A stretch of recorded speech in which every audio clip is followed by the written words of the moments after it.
시청자 여러분 안녕하십니까? 헬로티비 뉴스입니다. GTX 연신내역 개통 연속 보도해드리고 있습니다. 오늘은 그 두 번째 순서로 지역 부동산 시장을 살펴봅니다. 서울에서 집값이 싼 지역에 속하는 은평구의 경우 GTX 개통이 지역 부동산 가치 상승으로 이어질지 관심이 집중됐었는데요. 개통 이후 현장의 분위기는 어떨까요? 손성혜 기자입니다. 지하철 3,6호선에 GTX-A 광역 급행까지 다니는 연신내역은 이른바 3종 역세권이 됐습니다. 은평에서 1시간 가까이 걸리던 서울역이 연신내에서 GTX를 타면 5분이면 도착합니다. 하지만 이러한 교통 호재에도 집값은 잠잠합니다. 연신내역 인근 1,100여 세대 규모 아파트 실거래가를 보면 전용 면적 59.99제곱미터가 지난해 7월 7억 8,500만 원에 팔린 후 GTX가 개통한 12월에는 7천만 원 이상 떨어진 7억 800만 원에 거래됐습니다. 굉장히 조용합니다. 그 집을 실거주나 투자 목적으로 찾으시는 분들은 은평구에서 이제 가장 큰 호재가 GTX-A이기 때문에 그걸 보시고 오지만은 지금 그 개통 전이랑 후 차이가 그렇게 느껴지진 않아요. GTX의 경우 사업 추진부터 개통까지 오랜 시간이 걸린 만큼 교통 여건 개선에 대한 기대 심리가 이미 지역 부동산 시장에 반영됐다는 분석입니다. 원래 이제 개통을 앞둔 시점에 또 한번 집가 상승이라든지 어떤 신규 수요가 생겨나야 되는 것이 마땅한데요. 이미 은평 지역 같은 경우에 이미 호재가 선반영된 부분이 굉장히 많다라고 좀 말씀을 드리고 싶습니다. 반면 빌라나 다세대 주택 수요에 대한 기대감은 있습니다. 연신내역 도보권인 가른동과 대조동, 불광동은 저층 주거지로 집값이 비교적 저렴한 데다 3종 역세권이라는 점 때문에 20, 30대 젊은 층의 수요가 있다는 겁니다. 거의 매매가 안 되다시피 했는데 지금은 이제 조금씩 살아나는 분위기예요. 은평구 전체적으로 봤을 때 연신내역이 3,6호선을 동시 크로스하다 보니까 이쪽에서 거주하시려고 하는 분들의 많은 경우가 강남 쪽에서 오시는 분들도 많아요. 거기보다는 주거비가 반 정도로 절약이 되다 보니까 오게 되고. 고금리, 대출 규제 강화 등의 영향으로 전국적으로 부동산 침체를 겪고 있는 가운데 기대했던 교통 호재가 지역 부동산 시장에 별다른 영향을 미치지 못하고 있는 상황. 다만 연신내 일대는 향후 주택정비, 혁신파크 재개발 등 대규모 개발 사업이 예고돼 있어 앞으로 다가올 개발 호재에 주목하는 모습입니다. 헬로티비 뉴스 손성혜입니다. 재건축이 추진되고 있는 목동 신시가지 아파트 14개 단지 가운데 정비구역 지정 추진을 위해 주민 설명회를 개최하는 8번째 단지가 나왔습니다. 목동 7단지는 오는 18일 양천 해누리타운에서 정비구역 지정 진행 보고와 사업 방식에 대한 설명이 있을 예정입니다. 이날 설명회에서는 조합과 신탁 방식 등 재건축 사업 방식을 결정할 조합원 투표가 진행될 예정입니다. 양천구는 설명회 이후 오는 24일 정비구역 지정 및 정비계획안에 대한 주민 공람 절차에 들어간 뒤 구의회 의견 청취와 서울시 심의 등을 거쳐 상반기 중 정비구역 지정 고시를 목표로 한다고 밝혔습니다. 은평구가 찾아가는 부동산 거래 교육 프로그램을 운영합니다. 교육 대상은 생애 최초 개업 공인중개사, 서울 외지역에서 은평구로 전입한 중개업소 등입니다. 교육은 임대차 신고 실무, 전세 사기 예방 방법, 법률 개정 사항 공유 등의 내용으로 진행됩니다. 교육을 원하는 주민은 은평구청 누리집을 통해 온라인으로 신청하거나 은평구청 부동산 정보과를 방문해 신청하면 됩니다. 양천구가 평생학습 활성화를 위해 평생학습 지원 사업을 공모합니다. 공모는 평생학습 우수 프로그램 지원 사업과 우수학습 동아리 지원 사업, 느린 학습자 지원 사업 등 모두 3개 분야로 진행됩니다. 모집 대상은 지역 내 평생학습 교육기관이나 단체 사회복지기관이며 선정 시 프로그램당 최대 100만 원이 지원되며 지역 네트워크 거점기관으로 선정되면 50만 원이 추가 지원됩니다. 신청 접수는 16일부터 오는 31일까지며 지방보조금 관리 시스템을 통해 가능합니다.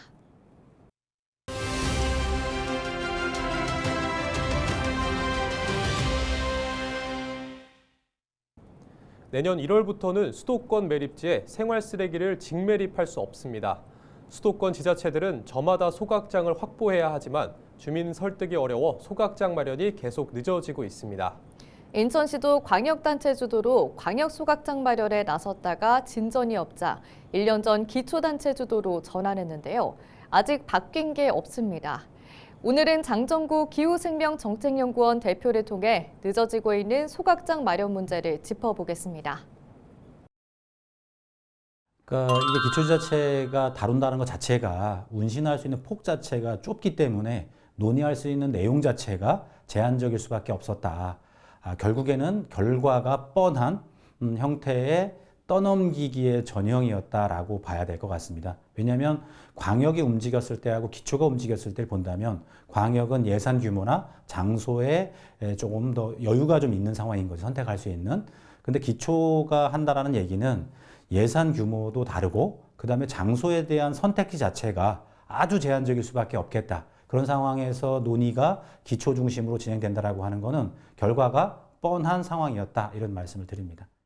지금은 어떻게 보면은 쓰레기 대란을 막을 수 있는 거의 유일한 방법이 민간 소각장을 이용하는 방법뿐이다라고 보여지긴 합니다. 근데 그게 그냥 바람직한 거냐라고 봤을 때는 결코 그렇지 않다. 두 가지 측면인데 하나는 쓰레기 처리하는 비용 문제가 발생할 것이고 두 번째는 쓰레기 정책의 첫 번째는 쓰레기 양을 줄이고 재활용이 확대가 되는 방식이어야 되거든요. 근데 이런 건 쏙 빠진 상태에서 최종 처리에 대한 부분만 민간에 맡기겠다라고 하는 거는 그 다음 자원순환 정책이 없다라고 봐도 과언이 아니라는 거예요. 그런 의미에서 민간 소각장을 활용한다라고 하는 거는 위험천만한 발상이다라고 말씀을 드립니다.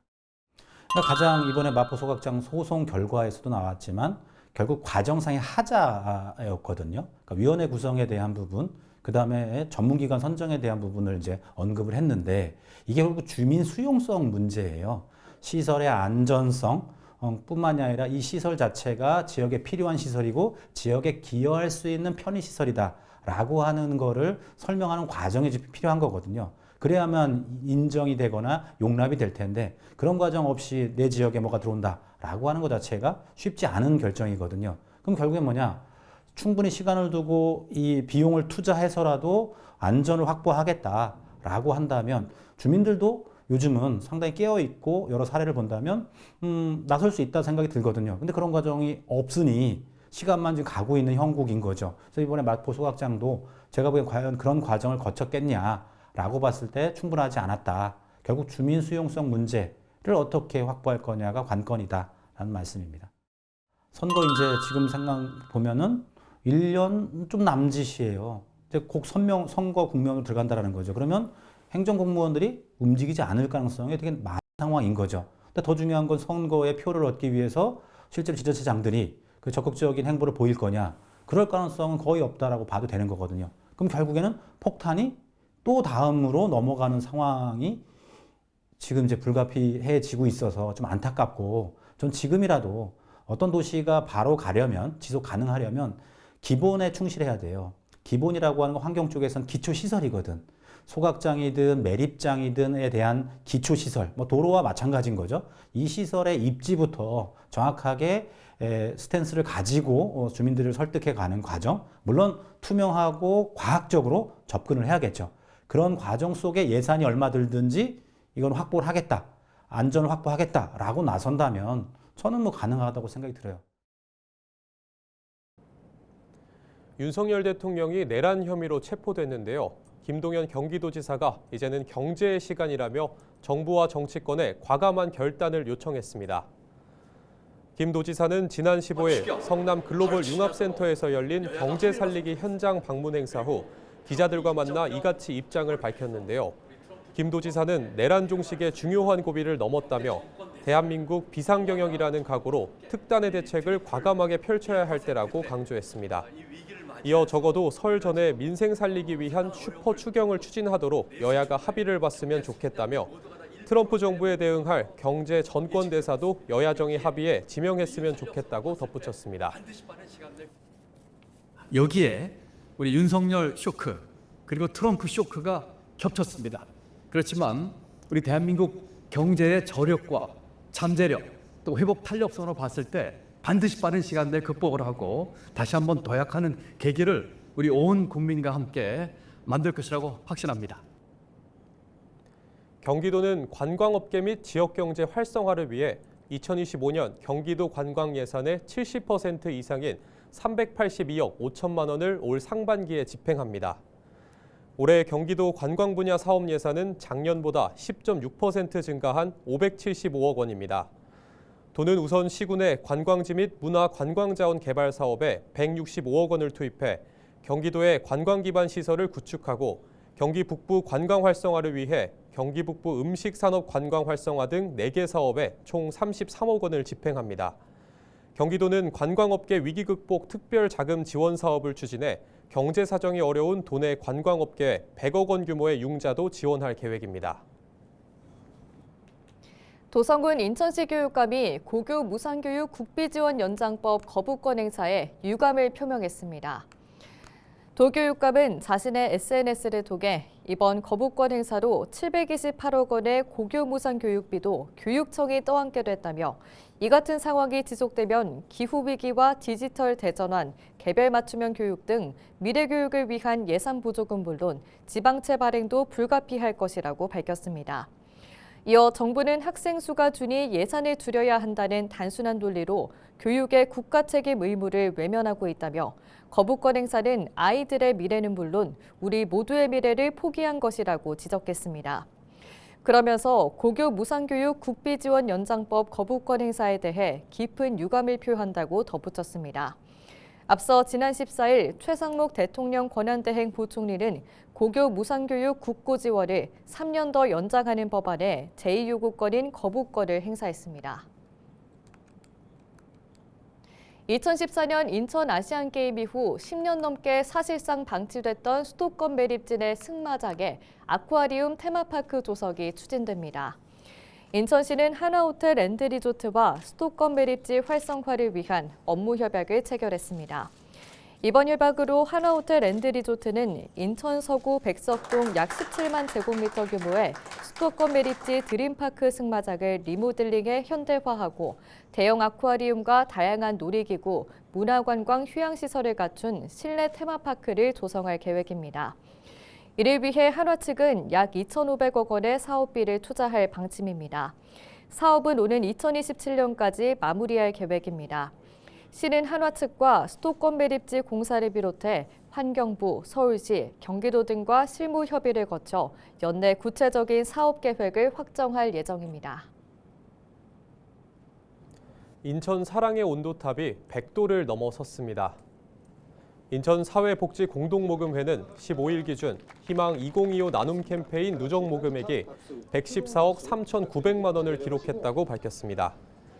이에 따라 지난달 1일 캠페인을 개시한 지 46일 만에 목표 금액인 108억 8천만 원을 넘기며 온도탑 수은주도 100도를 달성했습니다. 지난 캠페인보다 기업들의 고액 기부가 늘면서 조기에 목표를 달성한 것으로 모금회 측은 분석하고 있습니다. 한편 모금 캠페인은 오는 31일까지 진행되며 폐막식은 다음 달 3일 오후 2시 인천시청 앳들광장에서 열립니다. 서울시가 1,000만 원 이상 고액 체납자에 대한 체납 징수에 나섰습니다. 서울시는 25개 자치구로부터 지난해 발생한 1,000만 원 이상 고액 체납 1,851억 원에 대한 징수권을 이관받았다고 밝혔습니다. 이번에 시로 이관된 체납 중 최고액은 개인은 지방세 99억 원, 법인은 취득세 82억 원을 내지 않은 것으로 나타났습니다. 서울시는 체납자를 대상으로 납부 촉구 안내문을 발송하고 이후 체납이 계속될 경우 부동산과 자동차 등 모든 재산을 압류해 처분할 방침입니다. 또 출국 금지와 공공기록 정보 제공 등 행정 제재를 시행할 방침입니다. 인천시 선거관리위원회가 설 명절 전후 위법행위 예방 단속 활동을 강화합니다. 시 선관위는 입후보 예정자와 예비후보자, 정당과 국회의원, 지방자치단체장, 지방의원과 새마을금고 등 관련 기관 단체를 대상으로 방문 면담을 비롯해 안내자료 배부 등 적극적인 안내 예방 활동을 전개할 예정입니다. 뉴스를 마칩니다. 고맙습니다.